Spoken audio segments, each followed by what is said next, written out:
The U.S. Department of Agriculture is cutting two pandemic-era programs that provide more than $1 billion combined in federal funding for schools and food banks to buy food directly from local suppliers.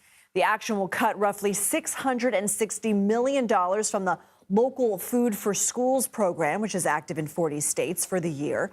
Another $420 million will be cut from the Local Food Purchase Assistance Cooperative Agreement, which helps food banks and local community groups. Marcia Brown joins us now. She's a food and agriculture reporter at Politico. Marcia, thanks for being here. So tell us a little more about these programs and the effects of the funding being cut. Thanks so much for having me. So these two programs, like you said, they're Biden-era programs that date to the COVID-19 pandemic. And they were really a response to the supply chain kind of crises that we saw throughout food systems, and this fear that we wouldn't have foods in schools or in food banks. And so they designed these programs to build up more supply chains with local and regional farmers and suppliers. And that's what these two programs were really about, both for food banks, for childcare facilities, for school meal programs. So national breakfast, national lunch, and also for, food pantries. That's kind of how these programs worked.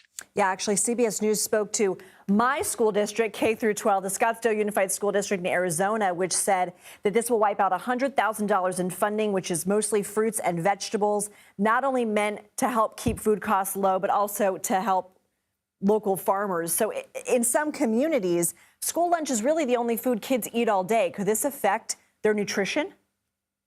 That's right. So the healthiest meal that many children have in this country is through the school meal program.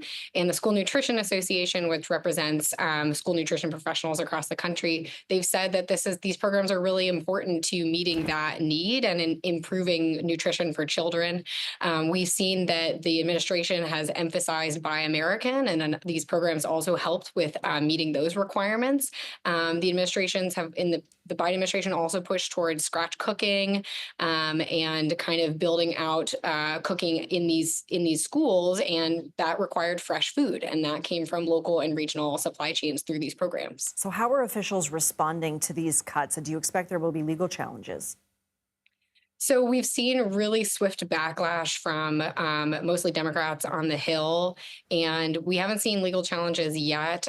There are some farmers already suing the administration over other frozen funds for contracts that they had signed. The funds in these programs hadn't yet gone out yet to schools and states, but schools were counting on them. States were counting on this $1 billion in funding for the next year. What else do you think we should know from your reporting? So I think that this is going to have pretty sweeping implications, especially for rural communities. I just spoke to a West Virginia farmer who had a big contract to grow blueberries for a local school district, and that contract's not there. And this person they're building out new processing facilities, and now that's on pause. They know other farmers in their region that had bought refrigerated trucks to move that food, and now they're kind of holding the bag. They maybe took out a loan to buy those trucks, and this farmer told me, he said, there will be some people who go bankrupt because of this. Such sweeping ripple effects. Marcia Brown, thanks for joining. Thanks for having me.